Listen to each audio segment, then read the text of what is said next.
The sun had barely started rising over the soft hills of Atlanta, Georgia, as Daniel Brooks sipped his coffee and gazed over his neatly trimmed backyard.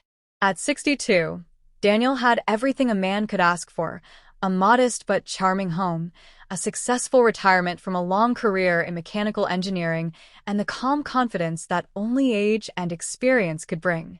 But there was one thing Daniel had never quite figured out: how to gracefully navigate the modern world of social interactions, especially when it came to younger women.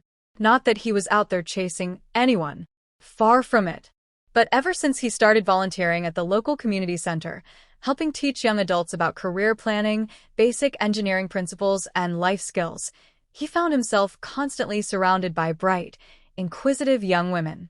One of them was Claire Henderson, a 28-year-old marketing intern who volunteered part-time to help promote the center's events online. Claire was smart, quick-witted, and full of energy.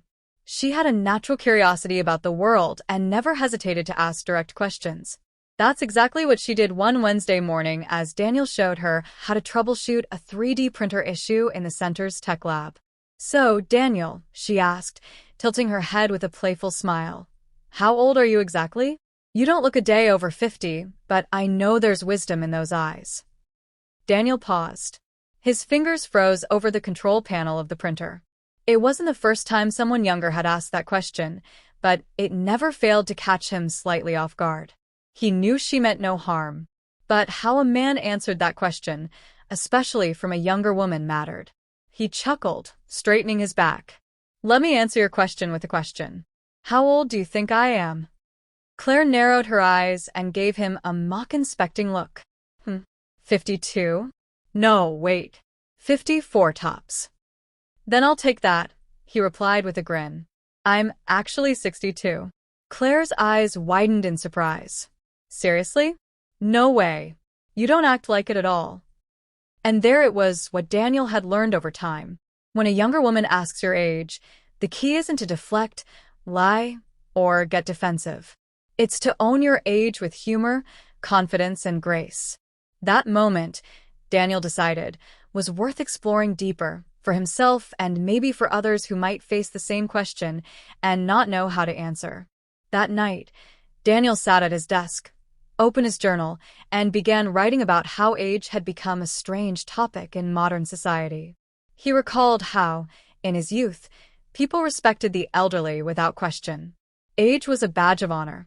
But now, with everyone chasing youth, looking younger, and comparing themselves to filtered online images, age could feel like a target. He remembered being 35 and wondering what 60 would feel like. Now that he was there, it didn't feel so different. Sure, his knees cracked a bit more in the morning, but his mind? Sharper than ever. His emotions? Calmer. His decisions? Wiser. Over the following weeks, more young women began showing up at the community center. One, Vanessa, was studying coding. Another, Mia, worked in graphic design. They all gravitated toward Daniel because he was approachable and always had something interesting to say. But they also brought with them their youthful curiosity. "How old are you really, Daniel?" Vanessa asked one day. "I'm just old enough to know better, and still young enough to try again," he quipped. They laughed, and the moment passed effortlessly. But as he watched their expressions, Daniel realized that when younger women asked that question, they weren't being invasive. Often, they were curious about how someone like him could be so in tune with them, how he kept up with trends, technology, and conversations without seeming out of place.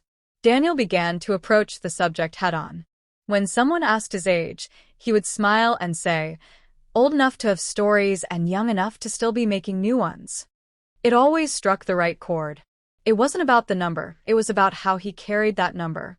There was one Saturday afternoon that stood out in Daniel's memory. The community center hosted a career mentorship mixer. Daniel was invited to speak on the panel.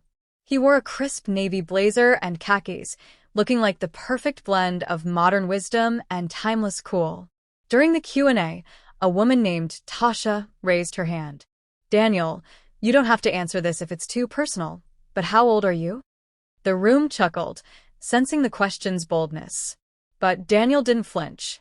He stepped forward, took the microphone, and smiled. "I'm 62 years old," he said. And I say that proudly, because every year has taught me something new. I've made mistakes, loved deeply, lost some, gained some, and still feel excited about every new sunrise. So when someone asks my age, I don't see it as rude. I see it as a chance to show that aging isn't something to hide. It's something to embrace. A round of applause broke out. Tasha nodded and mouthed, "Respect." That night, as Daniel walked out into the cool evening air, Claire caught up to him in the parking lot.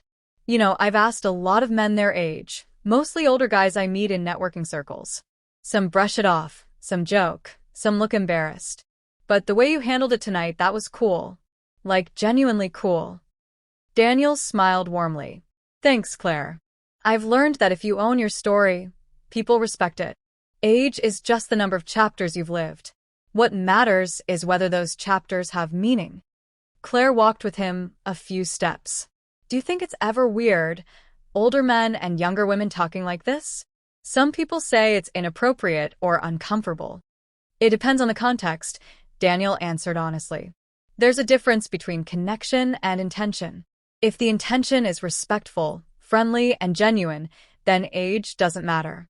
If there's integrity in the conversation, it's just two people learning from each other. She nodded thoughtfully. That makes sense.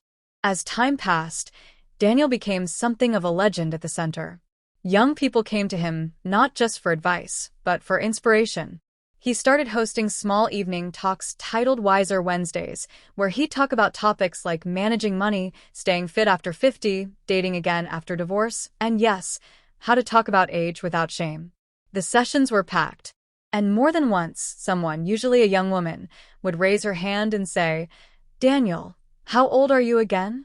And every time, he'd grin and say, "Still old enough to know better. Still young enough to do better."